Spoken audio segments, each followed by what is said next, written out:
Hello and welcome to Filling the Sink, a podcast from Catalan News. My name's Beth Cohen and today we'll be talking about the Spanish Christmas lottery.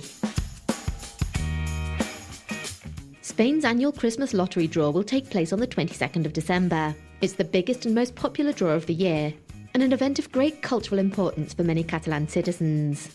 The Loteria de Nadal has been held every year since 1812 and it's the second longest continuously running lottery in the world, as well as the biggest in terms of the total prize payout. This week on Filling the Sink, we'll be exploring the history of this festive prize draw and discovering how it's celebrated.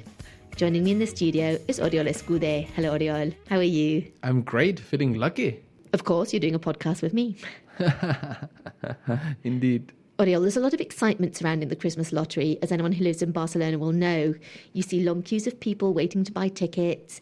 You hear stories of people travelling for miles just to get their ticket from a certain city or special shop that they consider lucky. I think it can be a bit confusing for non-Spanish people.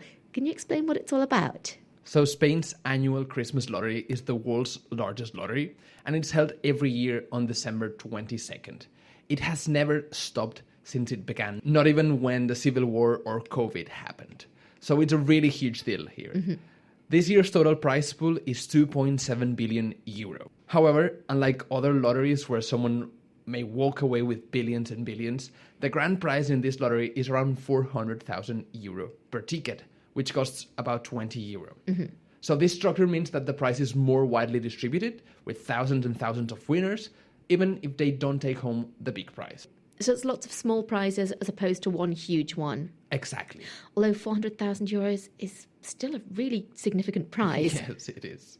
The lottery is commonly referred to as Loteria de Navidad, Loteria de Nadal, the Christmas lottery. But there's one name that really stands out. El Gordo. El Gordo, the fat one in English. And that's the top prize, not the lottery itself. This lottery has been a tradition here for many years. In fact, it's so popular that between 70 and 90% of the Spanish population over 18 years old participates in the lottery. Mm-hmm. This year, it's expected to reach record numbers of sales, and every Spaniard that plays the lottery will spend an average of 72 euro on ticket. We said a single ticket was 20 euro, so this means nearly 4 full decimos per person. Wait a minute, Oriol, what's decimo? So decimo means literally 1/10 of a ticket. It costs 20 euros. That's more affordable than I guess a whole ticket would be like 200 then. Yeah, exactly. Okay, so how did the lottery start? So it dates back more than 2 centuries. It began in Cádiz, southern Spain, and it was originally created as a way to raise funds for Spanish troops during the Peninsular War. The lottery was, back then, and continues to be organized by the state. And you mentioned decimos. Now, the lottery system's a bit confusing. Can you explain how it all works? Yeah, believe me, it's not you. Even for those of us who've been playing and hearing it and have grown up with it, it can still be baffling at times. So, first of all, the numbers have 5 digits. So we have number 00000 to number 99999. So in total, there are 100,000 numbers in total. So does that mean they sell 100,000 tickets? No, they sell more. So each number does not just correspond to one ticket. There are many decimos with the same number. And here's where it gets a bit more complicated. So dozens of tickets have the same number. Okay, so if people with the same number win, do they have to share the prize? No, but that's the most common question. No, it basically means that there are more winners. So all of those people get 400,000 euros each? Yeah, exactly. And that's what makes it so popular, because so many people win. So how many winners are there? So each number has 193 billetes. Wait, a billete is a ticket, right? So a billete is a full ticket, and that's 200 euro. Mm-hmm. So don't ask for a billete if you want to buy lottery, because no one buys a full billete. So there are 193 billetes. Which are 10 decimos each. So there are 1,930 decimos per number. So that means that 1,930 people get 400,000 euros each if they have the winning ticket. Yeah, you got it. That is a very, very big prize payout. No wonder it's such a popular lottery. And I think another aspect that makes it popular is that you can buy it together with other people, right? Yep, we call these participaciones, which means shares or fractions of the ticket. So you can have the official full 20 euro decimos, but you may also get a lottery ticket that doesn't look like the official ones. It's a scam. No, they are like completely legal, but it's a bit confusing as well. And that's because this lottery allows syndication, which means that the prize can be shared among multiple people. And usually it has fundraising purposes. So they sell it for more than its value. Yeah, exactly. So you'd be investing a portion of a decimo. So maybe the ticket costs €5 and you are investing €3 in the actual lottery and €2 each for the organization.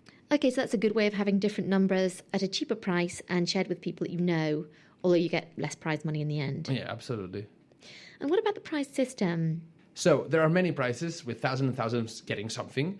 The top 3 prizes are unique to 3 numbers. So we have the first prize, El Gordo.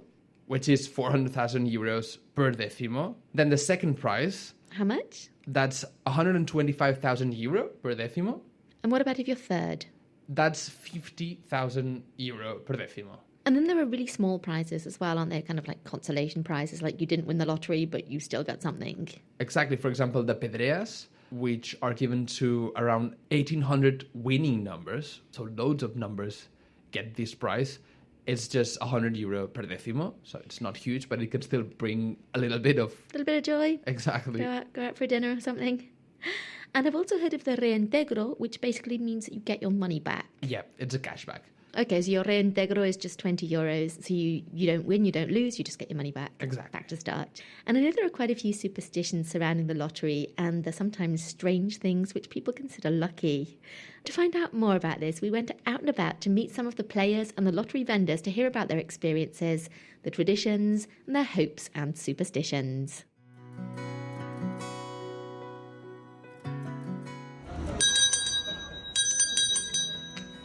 This bell you just heard is the famous bell of El Gato Negro, the Black Cat in English, one of the most famous lottery shops in Barcelona. Located next to Plaza Catalunya and with over a century of tradition, the shop's unique ritual has earned it a huge reputation. I spoke to some of its customers to find out why they choose to buy their lottery tickets here, despite its seemingly unlucky name. El ritual es tocar la campana y darle un meneo al gatico negro. The ritual is to ring the bell, rub the lottery ticket on the black cat and see if you get lucky. But I've been buying them here since I was 9 and I've never won. Y no me ha tocado nunca nada. No, yo vengo solamente para Navidad. I come here to buy the Christmas lottery every year. It's a tradition. They say the black cat brings bad luck, but in the lottery, it brings good luck, and you ring the bell to wake it up, tell it we need to win. Que necesitamos que nos toque. There's a long line outside that never seems to end, even on a weekday morning. The place is packed with locals, but there are also people who've traveled from afar just to buy a ticket. He vingut aquí perquè m'han encomanat a la família que vingués. My family asked me to come and bring them some tickets from Barcelona. They're from Menorca. Hopefully we'll be lucky. I pues mira, van ser sort. Now the big question is, what numbers do people choose and why? Jose Luis gives me a few hints, but still refuses to reveal the number. It's considered bad luck. Depende, hay algunas fechas, el nacimiento de mi hija. There are some dates I like, the birth of my daughter, my wedding, the year FC Barcelona won their first Champions League in 1992. But I can't tell you the numbers I bought this year because they say it brings bad luck. Si se hacen números, da mala suerte. After choosing what they think will be the winning number, and with the cat's blessing, people leave El Gato Negro with a big smile, full of hope. Son fechas muy bonitas que si tocan puedes ayudar a mucha gente. It is a beautiful time of the year, and if you win, you can help a lot of people and do a lot of things. Very close to El Gato Negro, there's an even bigger line of people at the Urquinaona lottery shop. There I meet Elena, who shares a curious story about how this place has become a Christmas tradition for her. Volia uns números concrets, vaig veure una cua. One time I passed by and saw some tickets I wanted to buy, but there was a big line, so I said I'll come back later, but I didn't, and they won 30,000 euros. I had that ingrained in my memory. But why the frenzy for a particular place? After all, it's a game of chance, so does it really matter where you buy it?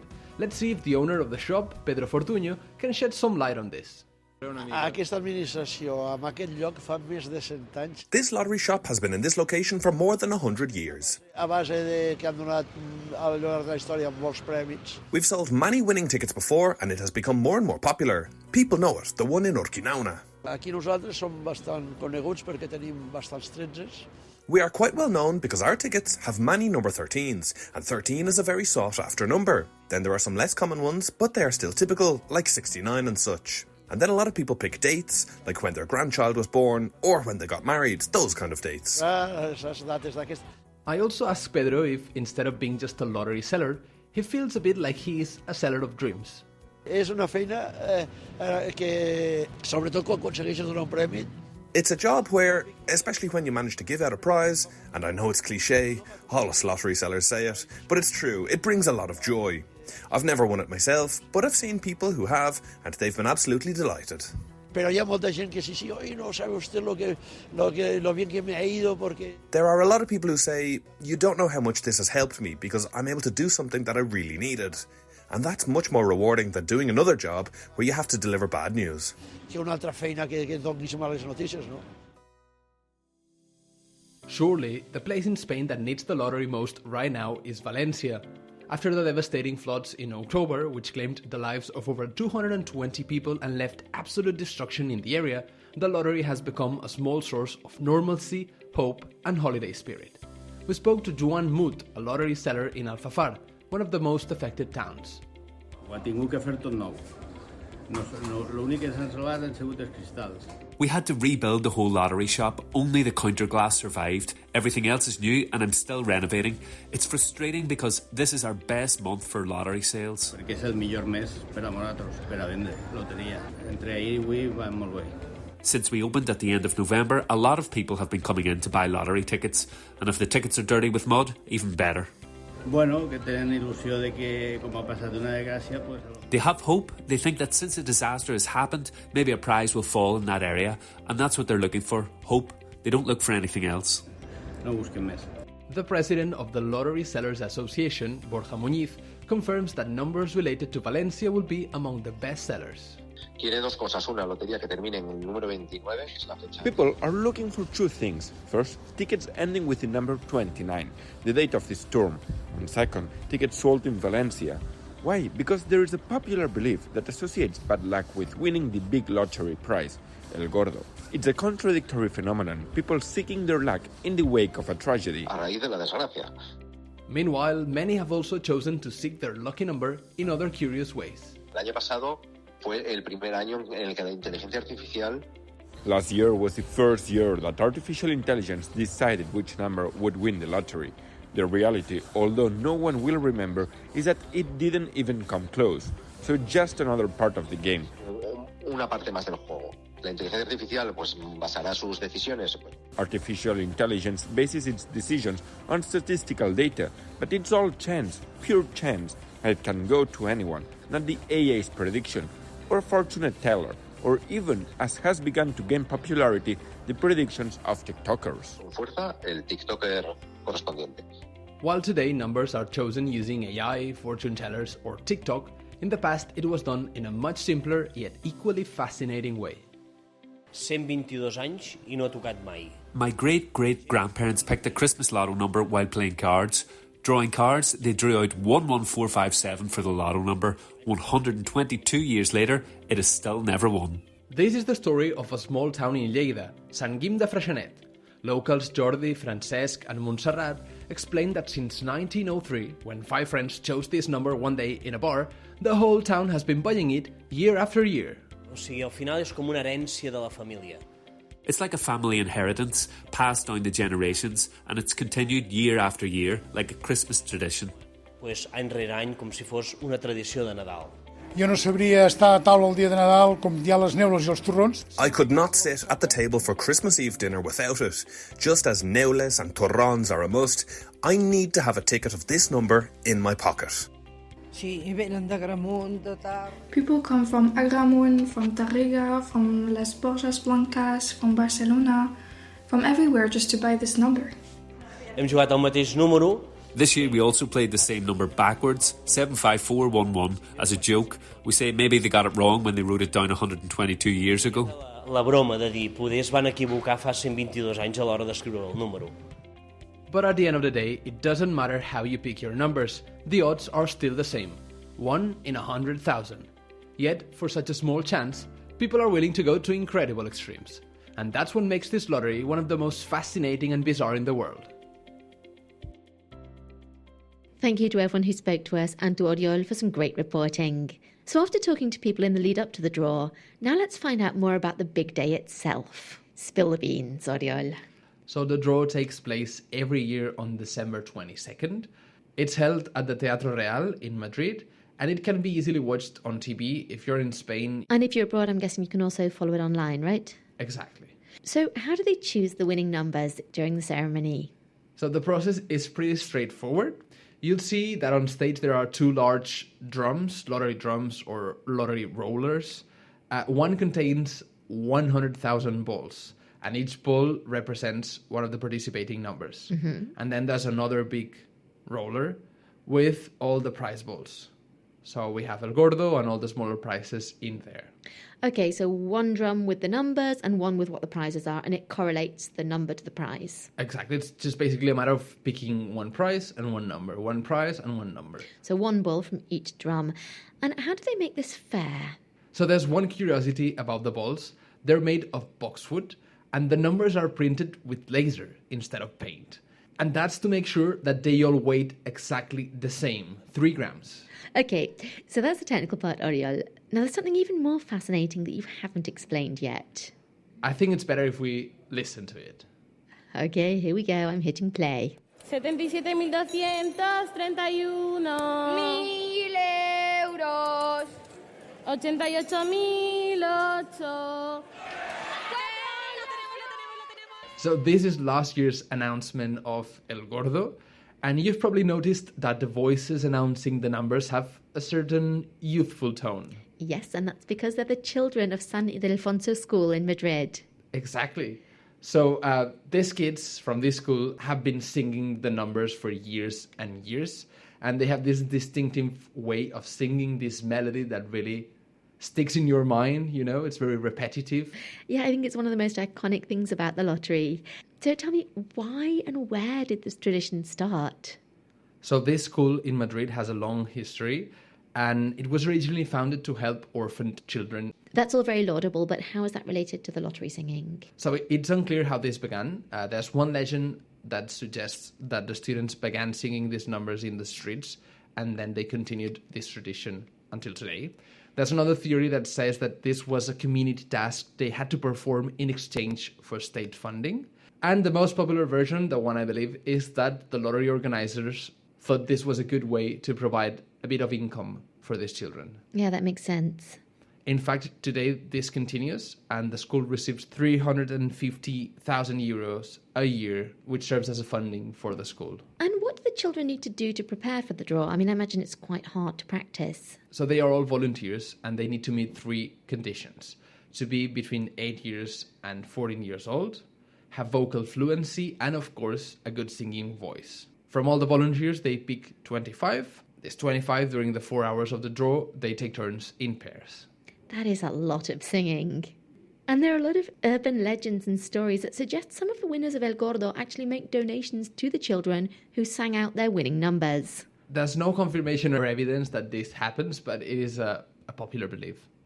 Okay, now let's talk about what happens on the other side of the stage, the public. So the ceremony takes place in Teatro Real in Madrid. The draw ceremony is open to the public, and there's dozens that queue to be there. But there's one thing that makes it really special, and it's that they wear costumes. What? They wear costumes, and this is so bizarre. So we talked about superstitions and rituals, and this is probably the craziest one. So basically, people believe that if they go there wearing a costume, they will be more lucky. Okay, so they're dressing up, and what do they dress up as? Everything, just costumes in general. But I don't know, I remember there was a Don Quixote, nuns, priests, ghosts, like weird characters. Leprechauns to bring luck. Yeah, exactly, like all sorts of things. It's so bizarre. And I guess it's easy to check whether this actually does bring them luck or not. Are there usually winners among the dressed up public in the audience? No, very rarely. But it happened 2 years ago. A woman in the public had 95 decimos, so she had lots of chances because that's 1,900 euro spent just on lottery. But she did, it worked. She won El Gordo and she was in the Teatro Real, so that was quite a moment. And outside the Teatro Real, there's also a lot of people waiting outside and celebrating when the draw ends and the winners are known. Let's listen to what happens.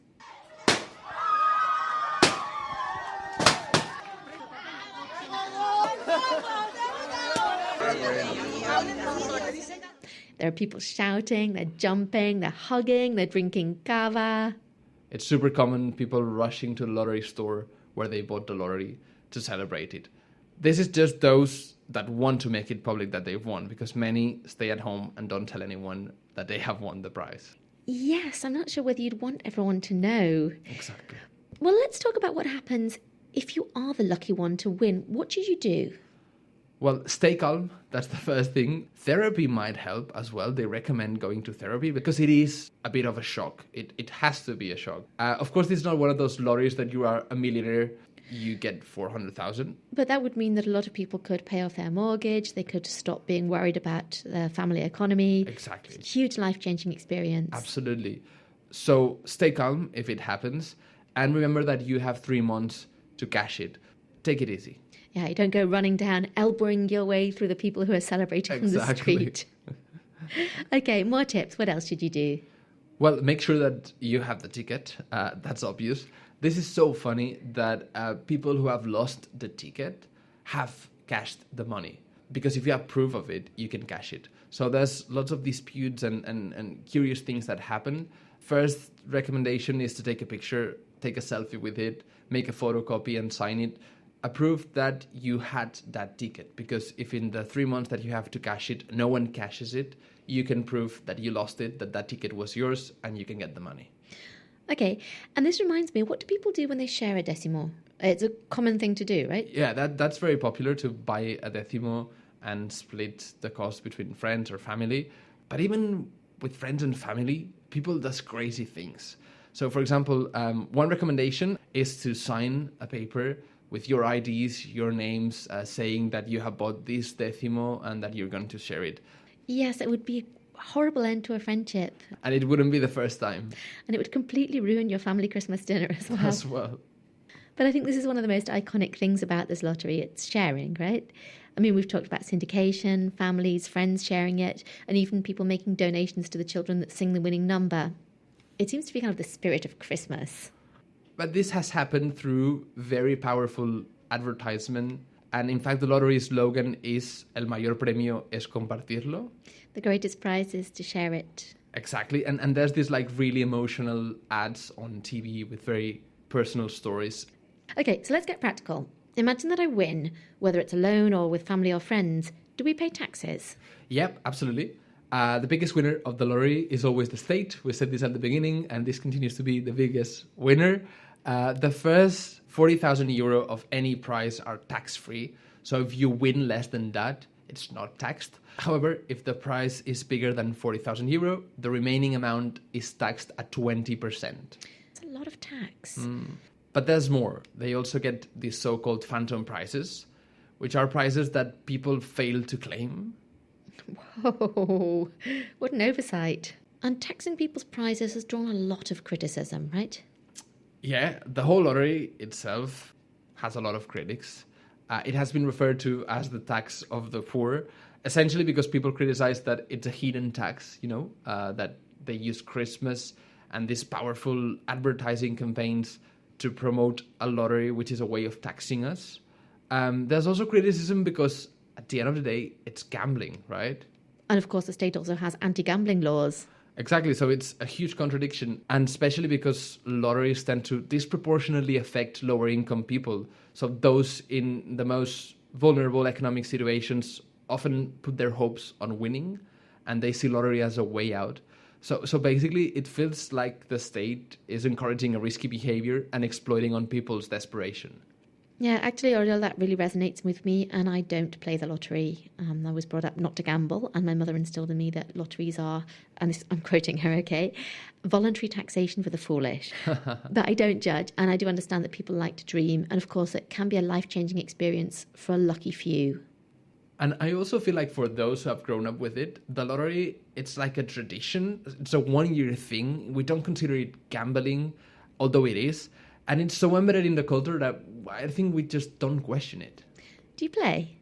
I do. A couple of decimos with friends. And I also play La Grossa. Ah, that's Catalonia's own lottery. Exactly. It's called La Grossa de Cap d'Any, which could be a translation of El Gordo, La Grossa.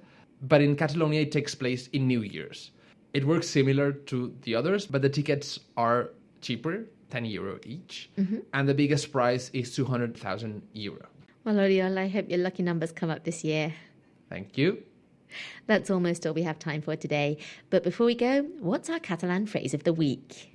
Néixer amb la flor al cul. To be born with the flower in your bottom. Exactly, yes. It's a funny way to describe a person who always has things go their way, who's always very lucky, but in a way that it's undeserved, without effort. We all have a person we know who's like this. Yes, in English we have the phrase to be born with a silver spoon in your mouth, which is kind of to inherit wealth, to be born into a fortunate situation. I think it's a sort of similar expression. This week on Filling the Sink, we've been talking about Spain's Christmas lottery, the Loteria de Nadal, and discovering that this game of chance is an important part of Catalan culture and of our Christmas traditions. Thank you to Oriol Escudé for joining me here in the studio and for some top-notch reporting. Thanks, Beth. That was a lot of fun. Good luck to all and happy holiday. Thank you to lottery sellers Jordi Sangra, Joan Mut and Pedro Fortuño, Borja Muñiz from the Lottery Sellers Association, and all the players who spoke with us and shared their stories, hopes and dreams. Wishing you the best of luck in this year's Christmas draw. That's all we have time for today. Thank you for tuning in. Make sure to subscribe to Filling the Sink wherever you get your podcasts if you haven't done so already. We'll be back again next Saturday with another exciting episode of Filling the Sink. On behalf of all the team here at Catalan News, I'm Beth Cohen, wishing you a great weekend and a very Merry Christmas. Bon Nadal. Adeu.